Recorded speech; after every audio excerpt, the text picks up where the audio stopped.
मुल्क भर में वसी पैमाने पे नताइज में धांधली की गई। पाकिस्तान की आईनी, कानूनी, जमहूरी और सियासी तारीख की इतनी बड़ी चोरी कभी नहीं हुई। आज पिटीशन दायर की है। मैंने इसमें यह भी इस्तदा की है कि हुकूमत साजी के अमल को 28 फरवरी से कबल जो है इसको स्टे किया जाना चाहिए। और जो उन्होंने फार्म 47 बनता है फार्म 45 की बुनियाद पे, आज तक एक फार्म 45 नून वाले, पीपल पार्टी वाले, MQM वाले मीडिया के सामने नहीं ला सके हैं कि जी ये हमारे फार्म 45 है। पंजाब में, बलूचिस्तान में और दीगर इलाकों में कोई आज़ाद हैसियत में लड़ना चाहता है, मुकाबला करना चाहता है, वो अपने आप में इसका अहल समझता है। तो मेरी कोशिश ये होगी कि रिवायती जो लोग होते हैं, जो मनासिब के काबिल हैं, उनके बजाय ऐसे लोगों को सपोर्ट करूं।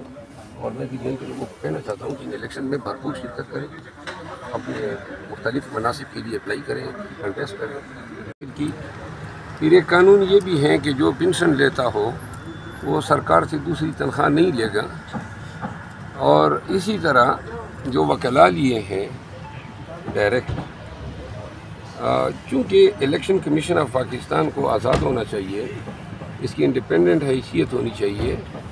इलेक्शन कमीशन के अपने जो मुलाजमीन हैं उनको कभी मौका नहीं दिया गया, तो इन ग्राउंड पे इलेक्शन कमीशन को चैलेंज किया। तीसरी बात जो हम इस पिटीशन के ज़रिए इस अदालत उज़्मा के नोटिस में लाना चाहते हैं वो ये है कि कई अयाम से election commission of Pakistan, Pakistan Tehreek Insaf के उम्मीदवारों की तरफ से दायर की गई वो ज़रदारियों की समाअत कर रहा है। और अब जो ऑर्डर्स कर रहे हैं वो ये हैं कि जी ट्रिब्यूनल बन गए हैं। सेक्शन 9 इलेक्शन एक्ट 2017 के तहत प्रोसीडिंग जो इलेक्शन कमीशन के सामने है वो इंक्विजिटोरियल है, यानी इन्होंने अपना ही फार्म 45 हमारे फार्म 45 के साथ चेक करना था, जो इतना भी नहीं किया गया। और मुल्क भर में वसी पैमाने पे नताइज में धांधली की गई। पाकिस्तान की आईनी, कानूनी, जमहूरी और सियासी तारीख की इतनी बड़ी चोरी कभी नहीं हुई है। और अपनी अहमियत के हवाले से ये केस जो है वो इंतहाई अहम नवीयत का है, जिसमें बुनियादी हकूक़ इन्वॉल्व हैं, पाकिस्तानियों के हक़ वोट जो चोरी किया गया है। तो लिहाजा सुप्रीम कोर्ट ऑफ पाकिस्तान के सामने इन गुजारिशात के साथ मैंने आज पिटीशन दायर की है।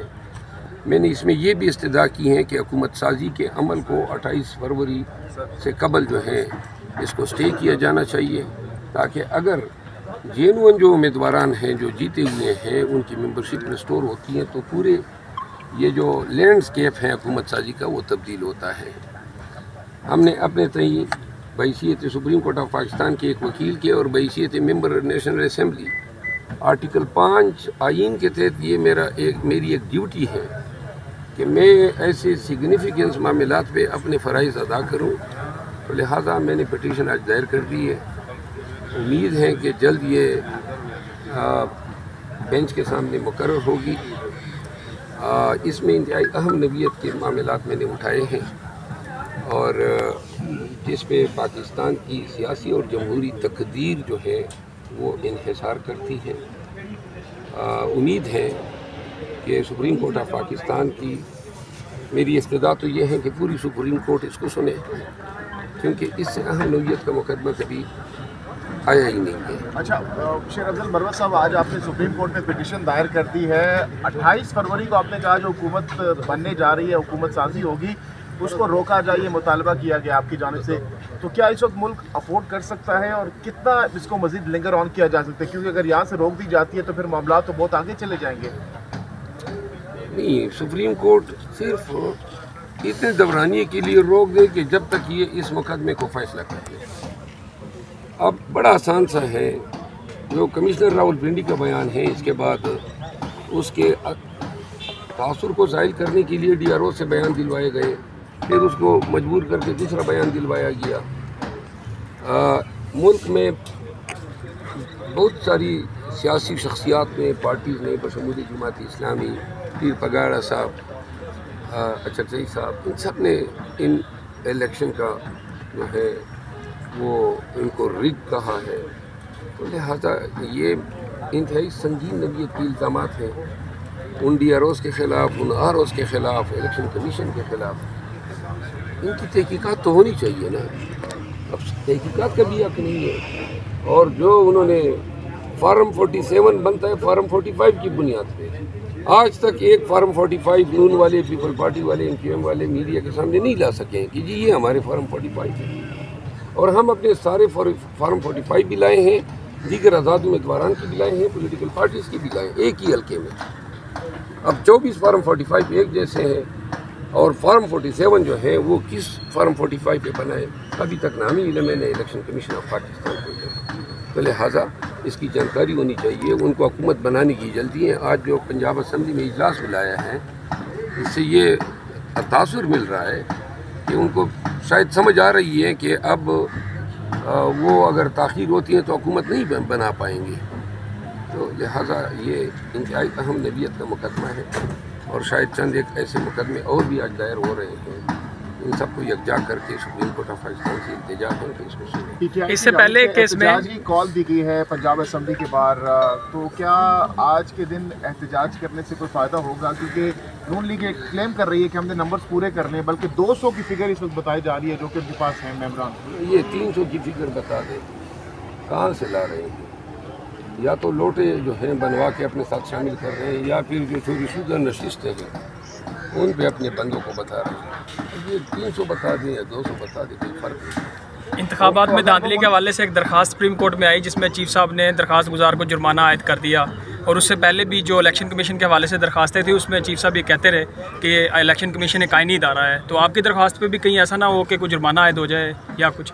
وہ جو ثبوت مانتے ہیں کہتے ہیں رسیدیں دکھاؤ، یا گزارش یہ ہے، فریاد کرنا، شکایت کرنا ہر شہری کا حق ہے۔ اب اگر اس ڈر سے کہ جی جرمانے عائد ہوں گے کوئی عدالت ہی نہ جائے، فیصلہ آنے دو، دیکھتے ہیں یہ ان کے ساتھ کیا کرتے ہیں۔ شیر افضل مروت صاحب، مریم نواز صاحبہ کو کیسے دیکھ رہے ہیں بطور CM پنجاب؟ عمران ریاض کی گرفتاری سے جو ہے آغاز ہو گیا کہ کس طرح کی حکمرانی ہوگی۔ عمران ریاض اپنے ضمیر کا قیدی ہے۔ اس شخص کی پاکستان میں بنیادی انسانی حقوق کی آزادی کے لیے اور لوگوں میں شعور لانے کے لیے بڑی قربانیاں ہیں۔ یہ پاکستان کا اثاثہ ہے۔ جس طریقے سے ان کو گرفتار کیا گیا، جس طرح اس کے بنیادی حقوق پامال ہوئے، حیثیت پاکستانی میں اس کی شدید مذمت کرتا ہوں۔ عمران ریاض تو باہر آ جائے گا، لیکن اپنی حکومت کے آغاز میں ہی ایسی کبھی حرکات کر کے انہوں نے اپنا چہرہ جو ہے بگاڑ دیا ہے عوام کے سامنے۔ اچھا مروت صاحب بتائیے گا، کیا انتظامات مکمل ہو گئے ہیں اور انٹرا پارٹی الیکشن میں آپ خود بھی حصہ لے رہے ہیں؟ نہیں، خان صاحب نے علی ظفر صاحب پہ ہاتھ رکھ دیا ہے، تو ہمارے لیڈر جس پہ ہاتھ رکھتے ہیں ہمیں قبول ہے۔ علی ظفر صاحب منجے ہوئے سیاستدان بھی ہیں، اعلیٰ پائی کے وکیل بھی ہیں۔ میں نے کل ان کو فون کر کے مبارکباد دی، اور خان کے اس فیصلے کے پشت پہ میں ان کی سپورٹ کروں گا۔ البتہ پنجاب میں، بلوچستان میں اور دیگر علاقوں میں کوئی آزاد حیثیت میں لڑنا چاہتا ہے، مقابلہ کرنا چاہتا ہے، اور وہ اپنے آپ کو اس کے اہل سمجھتا ہے، تو میری کوشش یہ ہوگی کہ روایتی جو لوگ ہوتے ہیں، جو مناصب کے قابل ہیں، ان کے بجائے ایسے لوگوں کو سپورٹ کروں۔ اور میں بھی دل کے لوگوں کو کہنا چاہتا ہوں کہ ان الیکشن میں بھرپور شرکت کریں، اپنے مختلف مناصب کے لیے اپلائی کریں، کنٹیسٹ کریں۔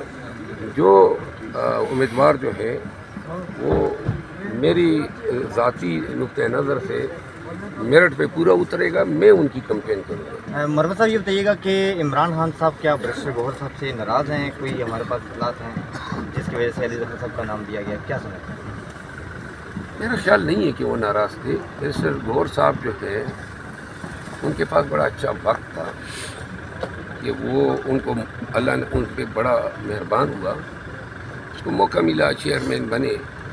لیکن یہ انتخابی دھاندلیوں کے بعد میرا خیال ہے کہ قیادت کی طرف سے جو اپروچ تھی یا جو ریئیکشن تھا وہ کوئی قابل ستائش نہیں تھا۔